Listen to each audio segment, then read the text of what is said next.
চিন্ময়কে কেন জামিন নয় জানতে চেয়ে হাইকোর্টের রুল। 15 বছরের জঞ্জাল পরিষ্কার করে আগামী নির্বাচন হতে হবে বললেন জামায়াত সেক্রেটারি।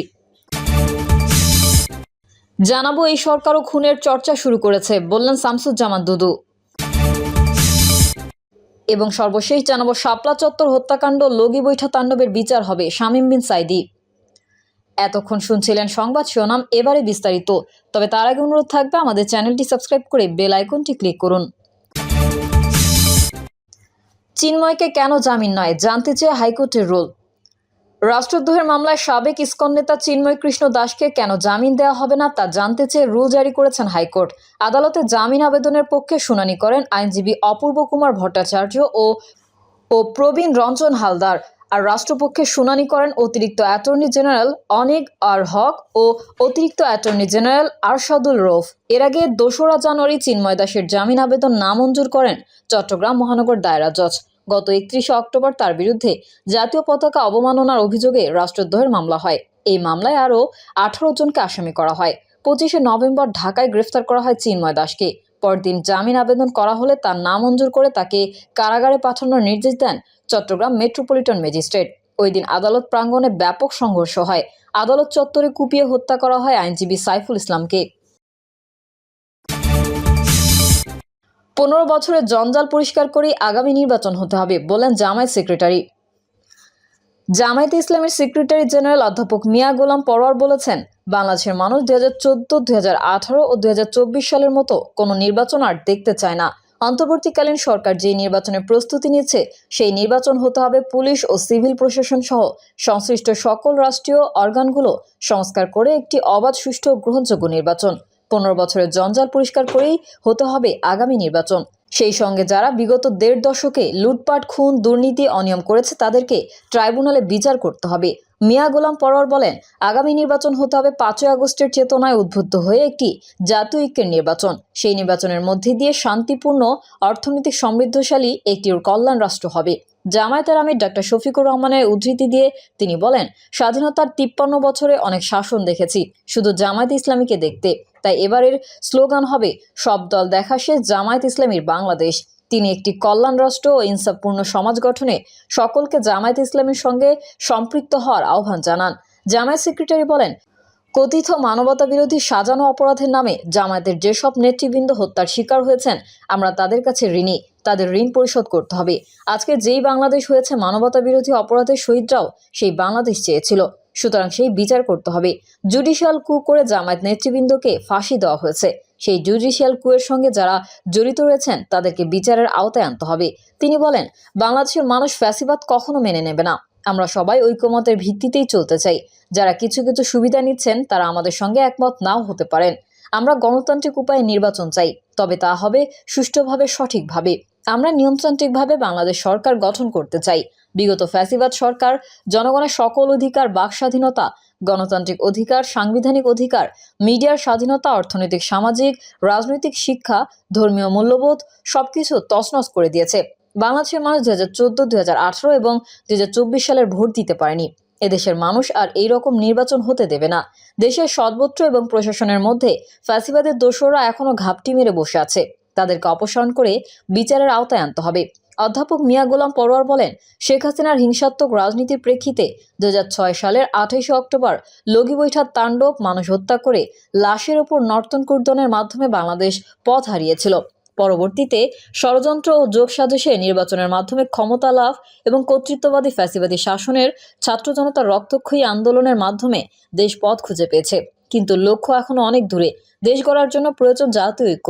জাতীয় ঐক্য গড়ার পদক্ষেপ হিসেবে জামায়াতের মাঠ পর্যায়ে দায়িত্বশীল ও ইউনিট নেতৃবৃন্দকে কাজ করার আহ্বান জানান তিনি। এই সরকারও খুনের চর্চা শুরু করেছে বলেন শামসুজ্জামান দুদু। বিএনপির ভাইস চেয়ারম্যান শামসুজ্জামান দুদু বলেছেন, এই সরকার কি পেরেছে কি পারেনি সেই আলোচনার আগে যদি সত্যি তারা শ্রমিক হত্যা করেছে, কথাটা সত্য, এই সরকার কি পেরেছে কি পারেনি সেই আলোচনার আগে যদি বলি, তারা শ্রমিক হত্যা করেছে, কথাটা সত্য। শেখ হাসিনাও শ্রমিক হত্যা করত। শেখ হাসিনা যেমন বিএনপির কর্মীদের নেতাকর্মীদের খুন করেছে, সেই সরকারও কুমিল্লা থেকে খুনের ইতিহাস শুরু করেছে।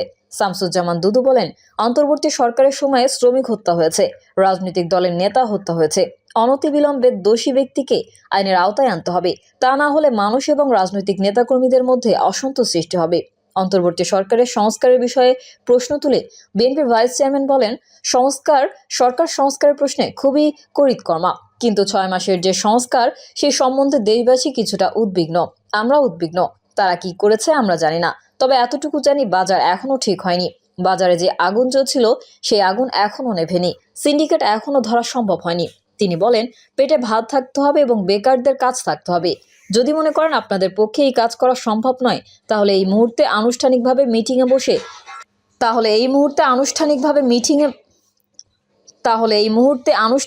মিটিংয়ে বসে দিন তারিখ ঠিক করে যারা পারবে তাদের পথ সুগম করতে এবং নির্বাচনের ব্যবস্থা করেন। যদি সম্ভব না হয় তাহলে সংকট আরও বাড়তে থাকবে। প্রধান উপদেষ্টার উদ্দেশ্যে সাবেক এই সংসদ সদস্য বলেন, যারা আপনাকে ক্ষমতায় বসিয়েছে সেই ছাত্ররা এখন চিকিৎসা পাচ্ছে না, চিকিৎসার জন্য তাদের বিক্ষোভ করতে হচ্ছে। এর যে দুঃখজনক ঘটনা জাতির জন্য আর দ্বিতীয়টা হতে পারে না। আপনার বেতনের টাকা, আপনার উপদেষ্টার বেতনের টাকা যথাসময়ে যদি রাষ্ট্র পরিশোধ করতে না পারে, সচিবদের বেতনের টাকা, পুলিশের বেতনের টাকা যদি রাষ্ট্র পরিশোধ করতে পারে, তাহলে আহতদের চিকিৎসার টাকা কেন পরিশোধ হয় না? চিকিৎসার জন্য তাদের বিক্ষোভ করতে হয় কেন? শাপলা চত্বর হত্যাকাণ্ড ও লগি বৈঠা তাণ্ডবের বিচার হবে, শামীম বিন সাঈদী। প্রয়াত আল্লামা দেলোয়ার হোসেন সাঈদীর সন্তান, আন্তর্জাতিক খ্যাতিসম্পন্ন মোসাফির শায়েখ শামীম বিন সাঈদী বলেছেন, চট করে আসবেন আর কট করে ধরে ট্রাইব্যুনালে বিচারের আওতায় আনা হবে। কোনো সাক্ষীকে আদালত চত্বর বা ট্রাইব্যুনাল থেকে অপহরণ করা হবে না। শাপলা চত্বরে হামলা খুনের বিচার হবে। লগি বৈঠার তাণ্ডবে প্রকাশ্যে হত্যার বিচার করা হবে। সব আলেম ওলামা মারা গেলেও কুরআন থাকবে কিয়ামত পর্যন্ত। ন্যায় বিচার প্রতিষ্ঠা করে সব বৈষম্য দূর করা হবে। জনগণের ম্যান্ডেট পেলে কোরআনের রাজ প্রতিষ্ঠা করা হবে, যা আল্লামা সাঈদীর স্বপ্ন ছিল।